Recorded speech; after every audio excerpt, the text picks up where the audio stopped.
and the interests of our country as a whole. Now, where are we? I think we're in a place where, if you look at what is success for Ukraine, I think we're very much on a path to success in this sense. First, what was Putin trying to accomplish? He was trying to erase Ukraine from the map. And you don't have to trust me on that. You can listen to what he himself said repeatedly. This was an imperial project, and an imperial project that's failed. Ukraine's not erased from the map, far from it. Second, a country that is emerging as a strong, independent, sovereign country, increasingly connected to Euro-Atlantic institutions, increasingly able to stand on its own feet, militarily, economically, democratically, as a result of a lot of work that many countries have done. That, if that's fully realized, is the ultimate rebuke of Vladimir Putin and his designs. Now, at this point, getting to a ceasefire, I think, would be a good thing, if it can be done on terms that respect those fundamentals. And if it has within it the necessary arrangements, the necessary assurances, the necessary commitments, so that further Russian aggression can be deterred. Because any ceasefire, in the back of Putin's mind, it will be rest, refit, and reattack at the right moment. We need to make sure that one way or another, and there are different ways you can do this, Ukraine has what it needs to really deter any kind of additional aggression from Russia and be able to carry forward the project of building the country. Now, the Ukrainians say that requires NATO membership. That's the only security guarantee. That would be one way to do it, but not the only way. Let's talk about the other ways. They've felt like they've had security guarantees before, going back to 1994 when they gave up their nuclear weapons, and felt like anything short of that, Russia will do exactly what you said, just refit and reattack. What's the U.S., Germany, a few of the other NATO countries are standing in the way of Ukraine joining? No, we're not standing in the way. We've put Ukraine on a path to NATO membership, and successive summits of the NATO alliance have been very clear about that.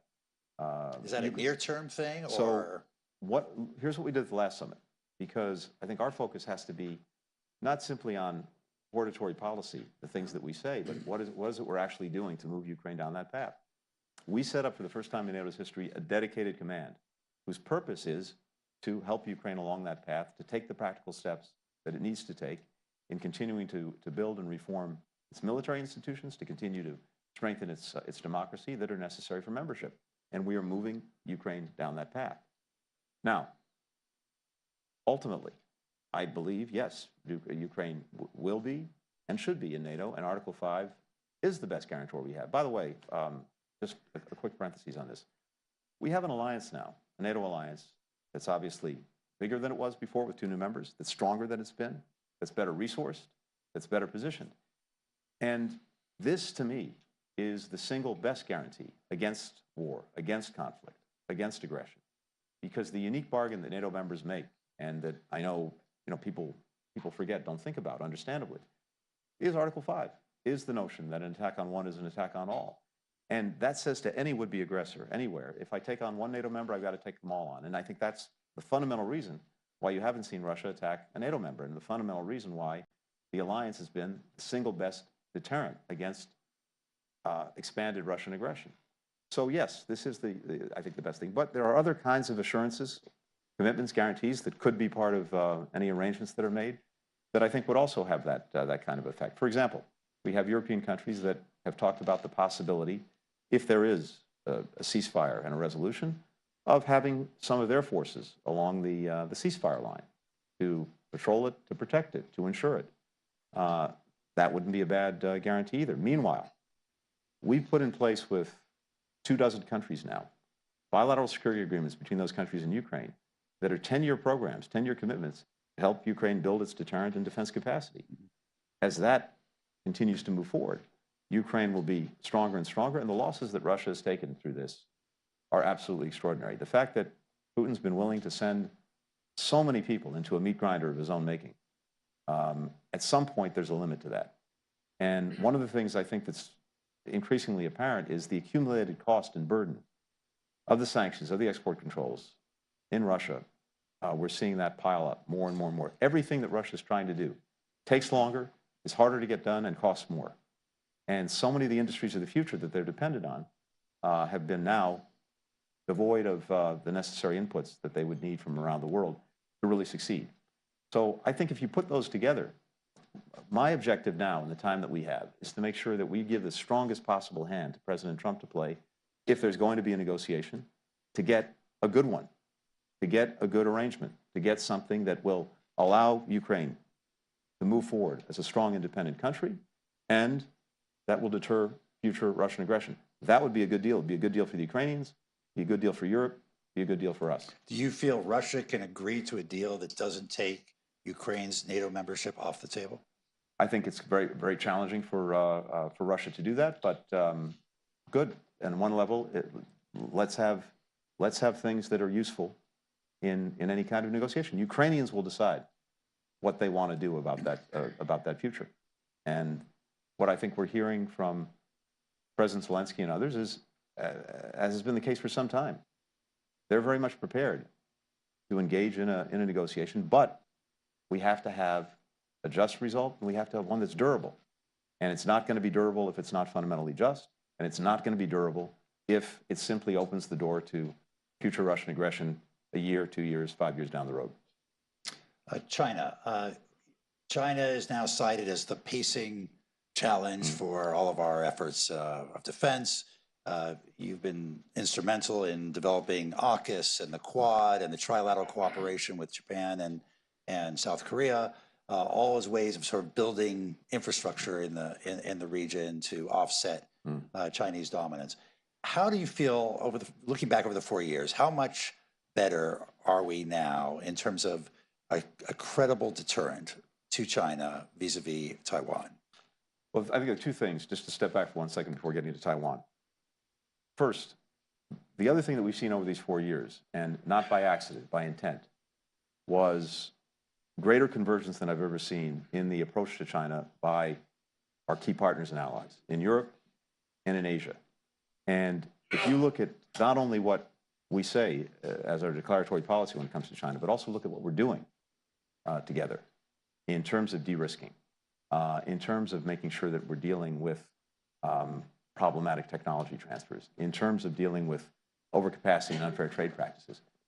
Increasingly, you have an aligned, unified approach. If you look at the China strategies that key partners have put out, we could be exchanging talking points, exchanging speeches. It's almost one and the same. That's a source of incredible strength, because if we're trying to deal with something that we don't like that China's doing, and it's just the United States alone, we're 20% of world GDP. If we're doing it in a way that's aligned with Europeans and aligned with key Asian partners, we're 40, 50, 60% of world GDP. A much heavier weight that China has to take account of, and it does. And maybe the best proof point of the success that we've had in aligning our policies with Europe and with key partners in Asia is the fact that every single meeting that I've had with my counterpart, Wang Yi, almost inevitably starts with 30 or 45 minutes of a discussion, i.e. monologue, about complaining about everything we've done to align all of these countries. So it seems to me this is the best proof point that we've been very successful in building this kind of alignment, this kind of convergence. Now, Taiwan is, in another way, a really good example of this, because what does China say every time the word Taiwan comes up? Don't even mention it. It's no one's business but our own. What we've been able to do is, I think, open the eyes of almost the entire world to the fact that, no, fundamentally, this is everyone's business. Because were there to be a crisis over Taiwan, the entire world would be affected by it. You've got 50% of commercial container traffic going through the strait every day. You've got 70% of the microelectronics of the chips being fabricated in Taiwan. If that's taken off the grid, you've got an economic crisis that goes right around the world. As a result, more and more countries have weighed in with Beijing in the last 2 or 3 years, saying, don't do anything. We have to preserve the status quo. You have to preserve peace and stability. And the demand signal coming from countries for China to act responsibly is more across the board and clearer and louder than, again, at any time that I remember. And it's another way also of showing the extent to which, Mike, we have broken down these silos. where European friends and partners were concerned about what was going on in their part of the world, those in the Indo-Pacific just in their part of the world, Middle East, Africa, et cetera, their part of the world. What we've seen increasingly, what we've been able to show increasingly, is the indivisibility of security. And as I said before, for the Europeans, when they see China, along with North Korea, helping to fuel the ongoing Russian aggression, they know that what's happening halfway around the world matters to them. NATO. We inherited a strategic concept, as NATO calls it, basically the blueprint that NATO allies agreed to for what the alliance is going to be all about. That when we came in was 10 years old, the word China was not in the document. Now, of course, China is a focus. Not because we want to take NATO out of area to the Indo-Pacific, but because the Indo-Pacific is coming out of area into NATO. Yeah. So I think from where I sit at least, because we've been able to build that kind of convergence, that acts as a much greater deterrent. Last thing is this. China, of course, has watched very carefully and very closely how have we and so many others responded to the Russian aggression against Ukraine. And one of the most powerful things that was said at the very outset of the Russian aggression was from the then Japanese Prime Minister Kishida, who stood up strongly for Ukraine, even though this was happening half a world away and not something that would preoccupy most Japanese on a daily basis. And he said at the time, what's happening in Europe and in Ukraine today could be happening in East Asia tomorrow. That powerful statement encapsulated the fact that we've brought countries together in very practical ways to show that we're going to stand together when we have an aggression not only against a country and a people, but against some pretty fundamental principles that we think are necessary to upholding peace and stability around the world. Perfect. And open it up to questions now from the audience. Just a reminder that this is on the record. Please. Oh, it's on the record. In fact, it's being live streamed. So please stand, identify yourself, and make it brief. Yes, Suzanne Nossel. Hey, Suzanne. Thank you so much for this. I'm Suzanne Nossel.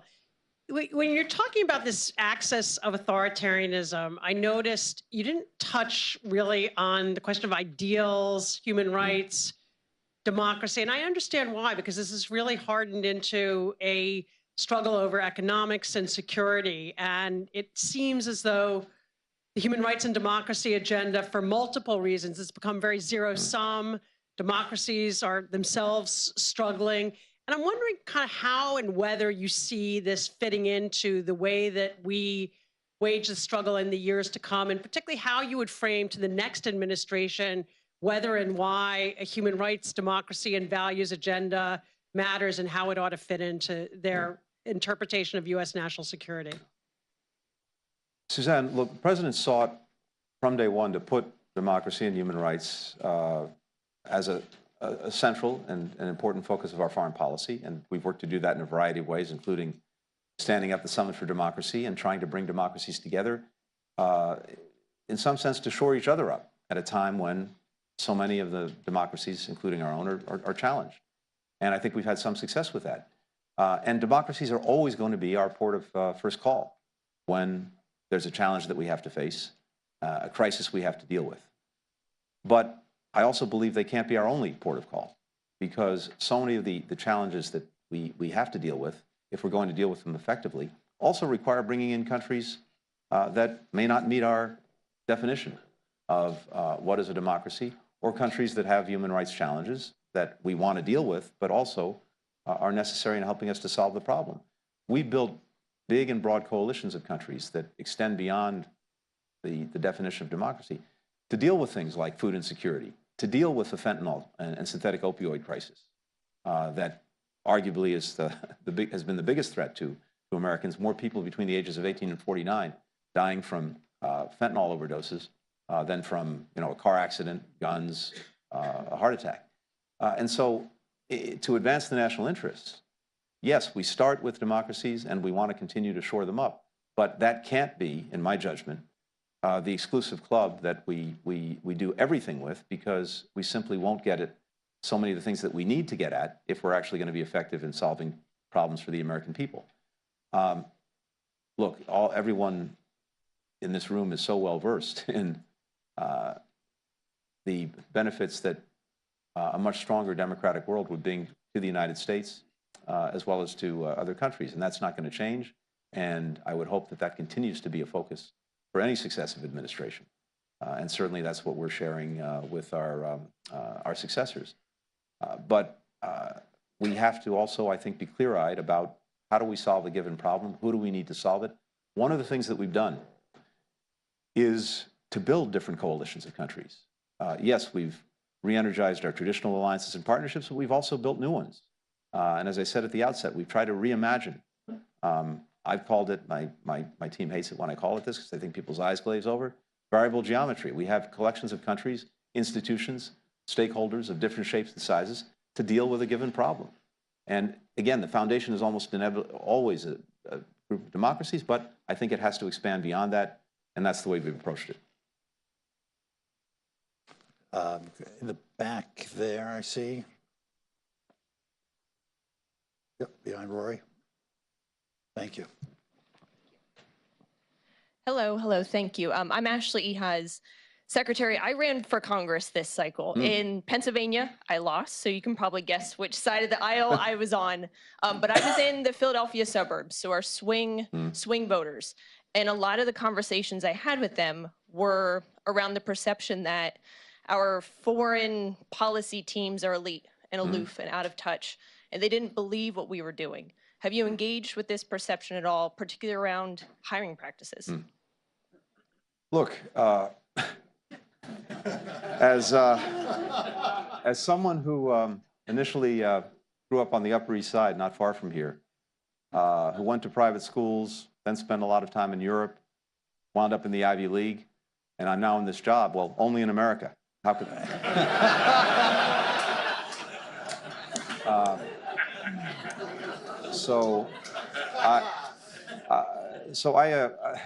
I agree in part with the premise of the question. One of the things that we've worked to do, we've tried to do, and I think we need to do a better job at, is connecting what we're doing to the real and lived lives of our fellow citizens. Because if you don't do that, you're just not going to sustain support for the policies you're pursuing. So I feel that very strongly. And we continuously have to find better ways to talk about what we're doing, to communicate it, but also to listen to our fellow citizens about what it is they need, what it is they're looking for in their lives, and what it is we're doing that can help them achieve that. I mentioned before, we were talking about NATO, and an abstraction to just about everyone probably outside of this room.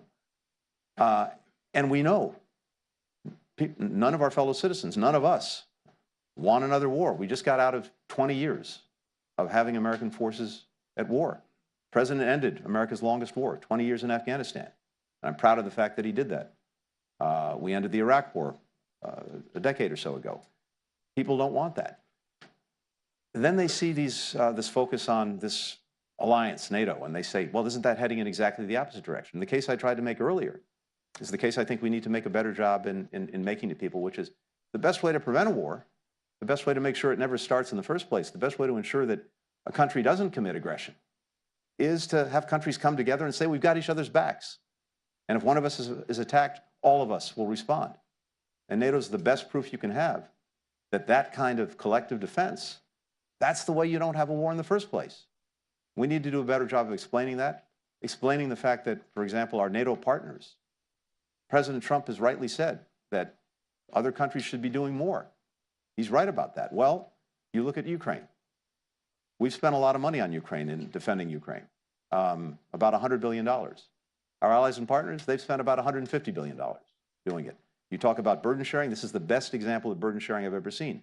And of course, by the way, it's important to explain to people the money that we've spent defending Ukraine, most of that was spent here in the United States, in our own defense industrial base, manufacturing, building stuff that the Ukrainians need to defend themselves.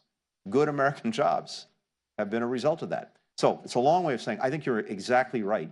And we need to have an ongoing conversation about how do we have a better conversation? How do we make sure that we're really hearing what people are saying and that they can see that what we're doing, or at least trying to do, is an answer to what they're actually looking for. Yes, this gentleman right here on the aisle. Gary Ross told investors, I'm sorry. A quick question. How do you deter the Houthis? That's a very good question. with some difficulty. Look, they have the rise of the Houthis, the capacity they've developed, fully supported by Iran, has gotten them to a place where they have assets that have built up that they have not been shy about using and continue to use. Now, they've tied what they're doing to Gaza. My concern, I think our shared concern, is that even when we get to the point where the conflict in Gaza is over, the war in Gaza is over, they may well continue because they put themselves on the world stage. Now, the developments, though, of the last weeks, particularly what, for example, they've just seen with Iran running out of Syria along with the Russians, with Iran not being able to ultimately help Hezbollah survive the onslaught from Israel, with Hamas. I think that's also sending a message to them that they can't count on their patrons to continue to support them and, if necessary, come to the rescue if they get in trouble. I think that's going to have a check on what they're willing to do, what they're going to keep doing. Now, we put together a collection of countries that have tried to protect shipping. We've tried to raise the consciousness of countries not only in the region but well beyond of the damage that the Houthi actions are having to international commerce in real and meaningful ways for the lives of people, starting with people in Yemen. And some of that's having an effect. But I think the Houthis have to make this calculation. Can they really count on the ongoing support? Are they going to be out there alone? And some of what we're seeing now suggests that they may be looking to move in a different direction, because I don't think they want to be in a direct conflict with us. And if they keep doing what they're doing, they're going to have a problem. Okay. Mark. Mark Engelson. Mark, good to see you. Mr. Secretary, say what you would, please, a little bit more about Syria, maybe in connection with Turkey. And if you wouldn't, then maybe climate change and its and its impact on China in the Arctic. You covered a broad menu. broad swath. So when it comes to Syria, I was around during the Obama administration when we had to deal with Assad's horrors and brutality. And to see Assad chased out of Syria, leaving aside all the other complications that we now have to face, in and of itself is something that I'm not exactly shedding any tears over. The fundamental question now is this.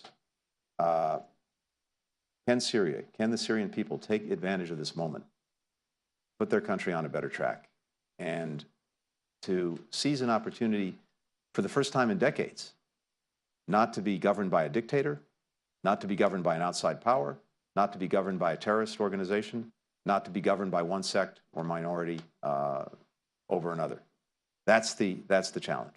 It's the opportunity, but it's incredibly fraught. We came together just a few days ago in Jordan, bringing together Turkey, Jordan, Egypt, the Gulf states, Iraq, some of our European partners as well. And we laid out together some principles for what we expect going forward in Syria, if what emerges in Syria wants to have the recognition, the support that it's going to need from the international community. So I think that was a very useful exercise in kind of laying out those expectations, the principles that we put out. At least it says to the new authorities in Syria, or the emerging authorities, here's what we need to have in mind if we're going to get the support and recognition that we want. And we're engaged with the groups that are emerging, including HTS. The question that they have to ask themselves is this, or maybe the lessons that I think they have to have in mind is this. One is Assad. Assad's utter refusal to engage in any kind of political process is one of the things that sealed his downfall. So they should be thinking about that. Now, of course, the other thing that sealed his downfall is the fact that his patrons became very distracted of problems of their own making that we exacerbated, whether it was the Russians in Ukraine, whether it was the Iranians and their attacks on Israel and everything that was done in response, or whether it was Hezbollah. The other thing they have to ask themselves is the Taliban. There's a lesson there. The Taliban projected a more moderate face, or at least tried to, when taking over Afghanistan, and then its true colors came out. The result is it remains terribly isolated around the world. And so if you're the emerging group in Syria, again, if you don't want that isolation, then there's certain things that you have to do in moving the country forward, to make sure you're moving it forward in an inclusive way, in a non-sectarian way, to deal with and protect minorities, to deal with some of the security challenges, whether it's chemical weapons, whether it's groups like ISIS. So what we're trying to do now is to make sure with many other countries that we have this unified approach and that these considerations are front of mind for HTS and those emerging in Syria. No guarantees whatsoever that it works that way. You can certainly see, a path forward where the country fragments. I think that would have bad consequences for the Syrians and for people beyond Syria. But we have a real stake in this. We know from hard experience that what happens in Syria doesn't necessarily stay inside of Syria. And whether it's enabling a base for terrorism that gets exported, whether it's mass displacements of populations that have had impacts way beyond Syria, it really matters. And the last thing I'd say is this. One of the successes that President Trump had during his first administration was effectively completing the job that was started by the Obama administration in eliminating the territorial caliphate that ISIS was trying to establish. The final nail in the coffin was taking back Raqqa, and that happened under President Trump's watch. So I think President Trump will have a strong incentive to want to make sure that we're at least keeping a lid on ISIS reemerging in Syria. But the most effective way to do that, beyond making sure that we keep whatever forces are necessary to do that, that we have our partners who've been working on doing that with us, be able to do their jobs, is also to try to support Syria in this construction project of a new and better Syria. I'm saying all of that, with eyes wide open. Really, really hard, but at least there's a moment here, an opportunity that I don't think any one of us expected. What we saw before Assad fled was most people running to Damascus to try to reestablish relations with Assad, thinking he wasn't going anywhere. Well, that was proven powerfully wrong. Yes, Rosen. Mr. Secretary, Mark Rosen. The Iranian regime is commonly considered to be very unpopular within Iran. I wonder if you could talk about whether the US should adopt a policy of regime change in Iran by the Iranian people. And if so, what should we be doing to support the Iranian opposition more to make that happen? So from my perspective, first, the internal dynamics in Iran are complicated, and we're, in many ways, not necessarily the best source of a clear view on that, precisely because we, of course, don't have diplomatic relations. We've been disengaged, and I think there'd be a certain amount of pretense in saying that we know exactly what the dynamics are inside Iran. Of course, we get as much information as we can. We have friends and partners who do have a clear and better understanding. We put all of that together. As I see it, I think the country is very divided. I think what you've described certainly is reflective of at least half the population, but not the entirety of it. And there are profound differences, as you know, between urban and rural.